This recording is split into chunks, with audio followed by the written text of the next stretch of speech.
Tapi kelihatan ya kalau yang paling emosional itu adalah Prabowo ya. Kan Anies sama Prabowo itu dari awal sudah Tektokan. udah saling serang Dan kan. dia kayak seolah kehilangan panggung. Iya.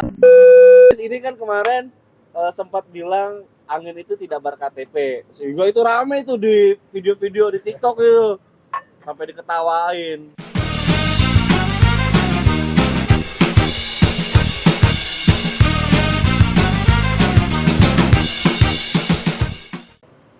Rafaters, kemarin sudah kita saksikan bersama debat capres. Dari ketiga capres itu banyak hal menarik, banyak hal yang bisa kita gali dan banyak hal yang bisa kita ulik. Salah satunya yang mungkin menjadi catatan saya adalah ofensifnya Anies yang di awal-awal langsung menembak Gibran dan Prabowo. Ya, bahwa Anies menyinggung soal anak milenial yang punya kesempatan tapi tidak didukung oleh terah, sehingga yang punya privilege itu adalah Gibran. Yang kedua soal saksi-saksi Prabowo yang dihadirkan secara langsung tuh, itu gila banget itu sebenarnya. Nah itu yang menjadi catatan saya, nanti sambil kita ulas catatan-catatan ini. Menurut Pak Andi gimana itu waktu debat pertama? Ya, menurut saya tiga capres ini sudah cukup baik ya, Pak Matur Pak Rama, dalam artian penguasaan materinya ada, meskipun ya sedikit terjadi ketegangan. Karena mungkin lontaran-lontaran ataupun statement-statement yang nyerempet-nyerempet, dan ada juga yang takut serempet kan. Nah, seperti itu. Nah, ini saya Kamu pikir sebut siapa capresnya yang takut diserempet? maaf, ketika misalnya tadi dibicarakan soal, kan waktu debat pertama itu terkait dengan pemerintahan ya, kemudian apa namanya, hak asasi manusia, birokrasi, layanan publik, itu kan korupsi. Itu seperti misalnya pertanyaannya dari nomor 3 kepada Pak Prabowo kan, dari Pak Ganjar ke Prabowo itu Tentang HAM. tentang HAM. Itu kan secara tidak langsung rewas gitu Pak Prabowo ditanya itu. Tapi kan dijawab, dibantah, itu mah pertanyaan 5 tahunan katanya. Iya, itu memang file-file 5 tahunan yang saya pikir harus diakhiri. Jangan sampai nanti 5 tahunan mendatang lagi ada file itu gitu, ditanyakan ke orang yang sama misalnya. Ya jangan gitu. Maksudnya Prabowo-nya nyapres lagi nanti 5 tahun ke depan. Oh ya, Ditanya lagi. saya tidak Ditanya lagi. begitu. Atau sudah presiden. Tapi kelihatan ya kalau yang paling emosional itu adalah Prabowo ya. Sedikit, saya tidak melihat banyak. Pak Prabowo sedikit emosional karena mungkin ya tadi ditanya soal HAM kan, kemudian dengan Pak Anies juga kan terjadi sedikit singgungan ketika Pak Anies membicarakan masalah oposisi kan, bahwa Pak Prabowo ini tidak tahan menjadi oposisi sehingga merangkul Pak Jokowi yang akhirnya sampai sekarang bisa menjadi bagian dari pemerintahan Jokowi seperti itu. Tapi sebelum ke lebih dalam Bos ya, gue pengen tahu dulu nih, kira-kira di antara kita penilaian siapa yang menguasai panggung debat, yang nomor yang paling pertama siapa, kedua siapa, ketiga siapa? Dari Pak Andi dulu. Ya kalau saya, karena saya pendukung Pak Anies ya, tentu ABC Anies Baswedan capresku. Tentu Pak Anies sedikit lebih, menurut saya lebih baik dalam hal retorika, dalam hal penyampaian, lugas dan runut gitu. Ya ini tak lepas dari background beliau kan sebagai dosen, sebagai guru, sebagai pendidik, juga pernah jadi menteri kan. Artinya penguasaan materi, kapasitas intelektual itu ternyata penting bagi, ya jadi bagi saya Pak Anies tetap di atas gitu. Pak Fatur siapa yang menguasai? Sebelum ke sana saya mau memberikan beberapa catatan dulu untuk ketiganya nih. Oh iya. Sebelum ketiganya saya pengen merespon dari fakta-fakta yang mereka sampaikan. Baik pasangan nomor 1, 2, 3.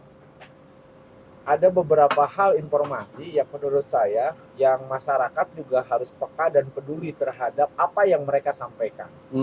Karena mereka juga beberapa kali kan menyampaikan fakta-fakta yang setelah fakta itu digali lebih dalam sama kita, justru malah ada yang masing-masing memiliki disinformasi. Misalnya contoh apa? Tidak disebut hoak lah. memiliki disinformasi.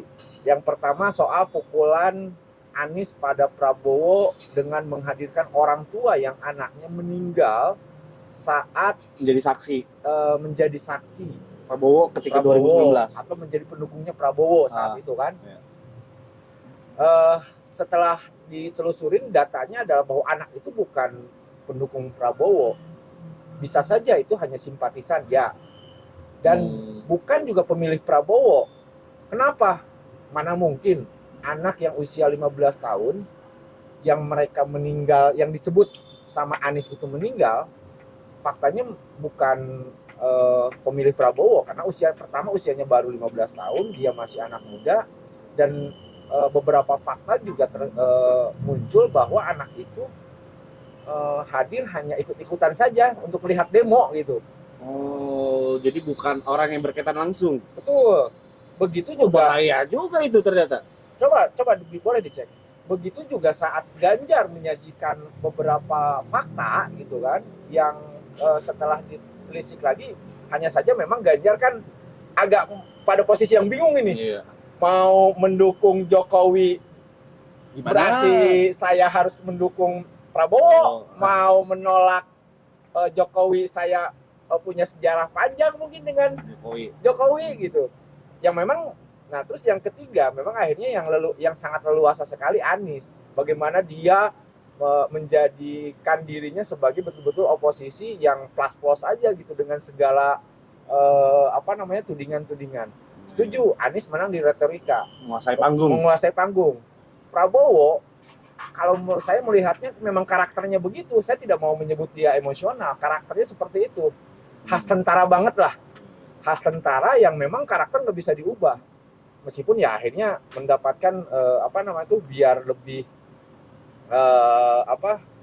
mungkin ya gagasan besarnya tidak ada, ya udahlah dengan melet, dengan gimmick joget tetap gitu mempertahankan sampai juga cawapresnya jadi tim Hori.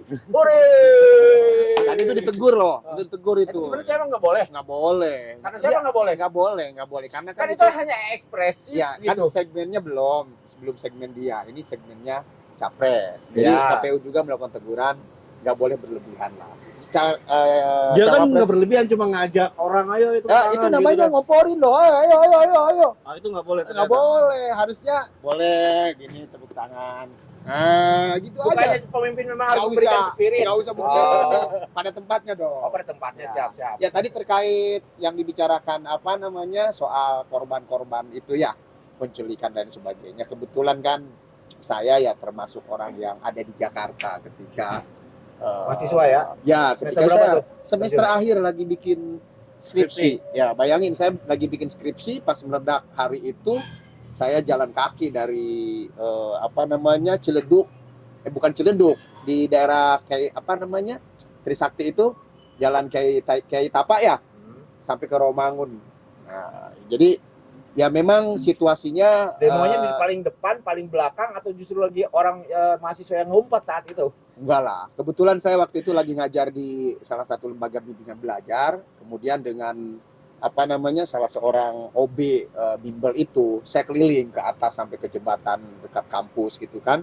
Dan memang situasinya ya kami kan waktu itu mahasiswa, tidak tahu lebih detail soal terjadinya A, B, C, D di dalam gitu kan. Karena informasi terbatas saat itu ya. Informasi terbatas, hanya memang ada radio besar saja waktu itu yang terus meng-up berita-berita seperti itu. Jadi terkait dengan kasus pelanggaran HAM, kemudian terkait kasus penculikan dan sebagainya.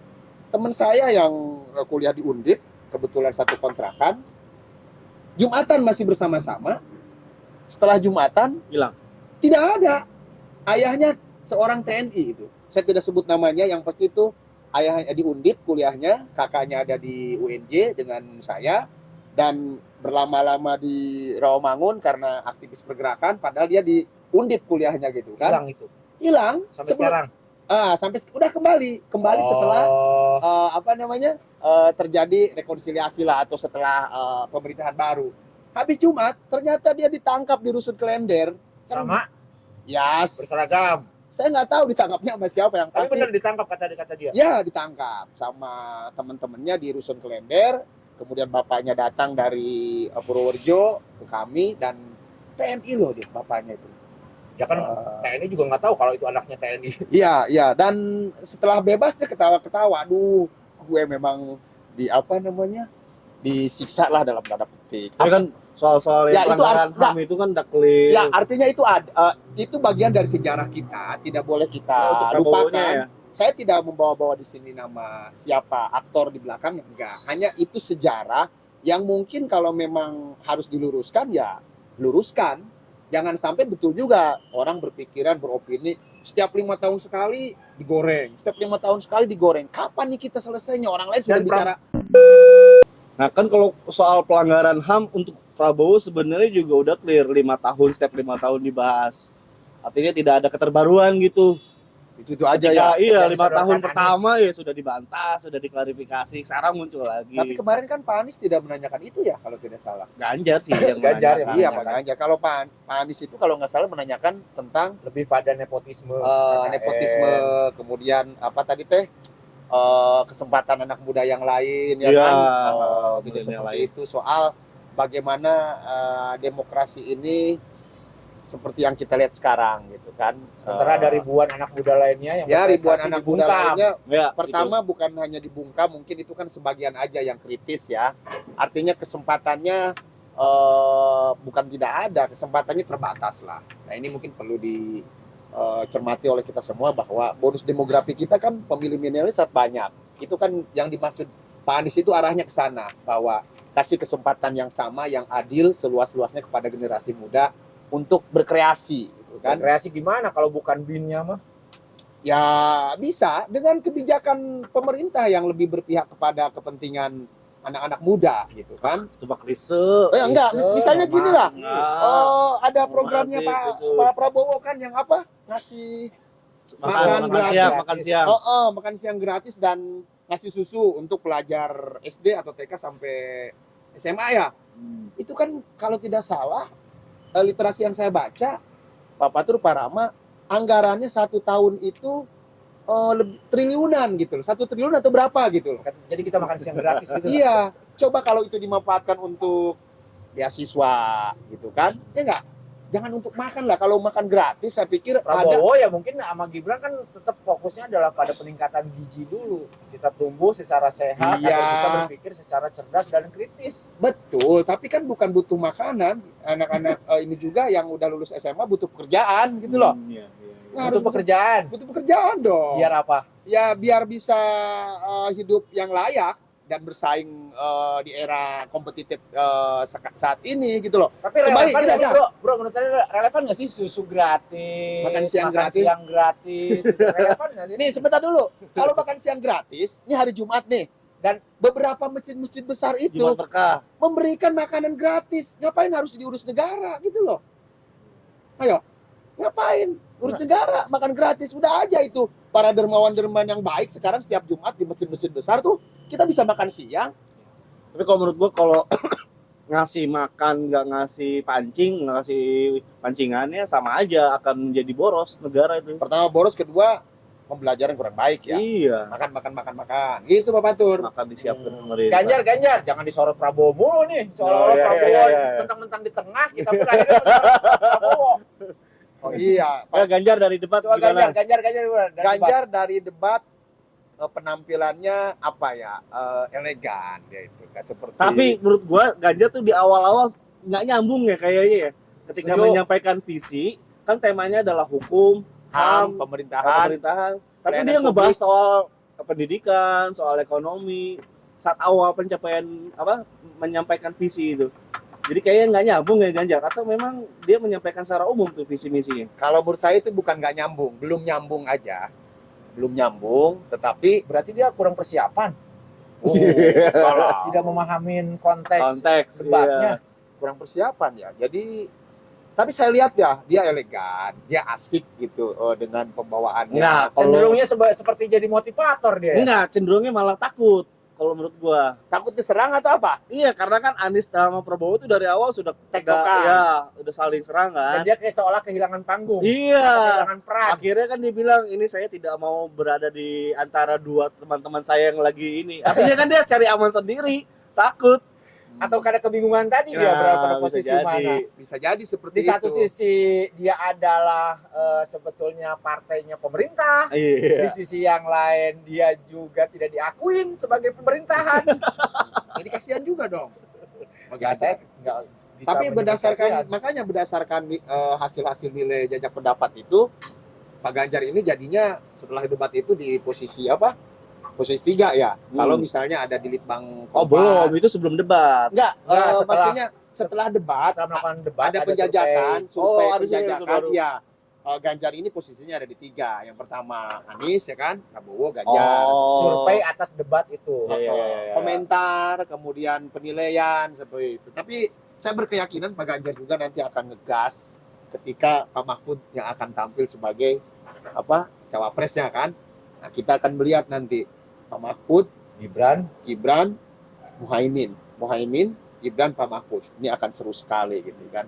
Dua orang yang memiliki penguasaan, dua orang santri yang memiliki penguasaan mantik yang kekuatan debatnya pasti sangat luar biasa. Ya. Gibran berada di antara dua Kekuatan besar itu. kekuatan Jadi, besar dan memiliki ya agak kalau mau jomplang ya. disebut, nggak tahu saya disebut Enggak, jomplang. gimana? Jomplang nggak nanti kalau Pasti Ya, jomplang. nggak tahu. Jomplang ya. Kalau gue pasti jomplang. Kan saat ini gue sedang Nah, tidak mau gini, berpihak pada bukan. siapapun. jomplang itu dari usia jelas berbeda. Itu kan jelas jomplang. Pengalaman, Dari pengalaman ya jelas jomplang. Dari penguasaan materi nanti. materi ilmu juga ya jelas lah. Tapi kembali lagi ke yang sebelum kita bahas debat cawapres, kita live ya nanti ya. Iya, benar. Kita live ya, kita live ya. nanti.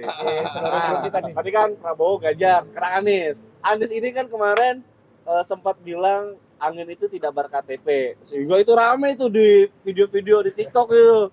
Sampai diketawain. Ini masuk memang Anies menurut saya dia terpeleset pada logika itu. Pertama ketika dia ditanyakan sama, sepertinya pertanyaan itu sudah disusun sama saya mencium itu pertanyaan sudah dibuat sama Ridwan Kamil. Karena membuat perbandingannya ketika Jawa Barat gitu kan Iya. memiliki dana hanya sekian T 40 T. dibandingkan dengan DKI, yang 80 memiliki T. 80 triliun tetapi tidak mampu menanggulangin polusi. Polusi udara. Anies kenapa jadi muter ke COVID dengan analogikan COVID gitu, dengan peralatan COVID tadi. Iya. Saya paham sih maksudnya. Sebenarnya Cuman ya Prabowo langsung memotong itu. Menarik sebetulnya. Pak Anies ini bukan soal COVID, ini polusi katanya. Ya. Terus akhirnya dia juga membuat analogi Analogi. khas cara berpikir analisis akademisi, tetapi yang di depannya itu adalah Prabowo yang langsung KTP gitu kan. Mungkin ya kalau kita paham lah, itu kan analisis khas akademisi. Tapi kan Prabowo pengen taktis aja, taktis dengan mungkin pengen praktis. Iya. Udahlah masih angin berKTP dan sebagainya. Nah itu mungkin gimana bro? Memang angin tidak ber-KTP, nggak ada KTP-nya. Maksud Pak Anies itu menganalogi angin tidak ber-KTP artinya kerusakan lingkungan, pencemaran udara itu ya dari sana sini masuk gitu loh ke DKI sebagai pusat ibu kota. Dan tentu kan kita tahu DKI ini yang sudah sangat tua sekali gitu kan, yang sudah sangat uzur sekali, sehingga kata Pak Jokowi perlu pindah ke IKN. Memang masih perlu pembenahan-pembenahan yang saya pikir membutuhkan energi besar juga, termasuk pendanaan yang dibanding-bandingkan tadi soal T di Jawa Barat, T di DKI T gitu kan, tapi nggak bisa. Dan saya pikir tidak ada yang salah dari Pak Anies dengan menyatakan angin itu tidak punya KTP ya. Artinya mereka masuk ke sini, masuk ke DKI dari Tangerang, dari Bogor, dari mana lagi?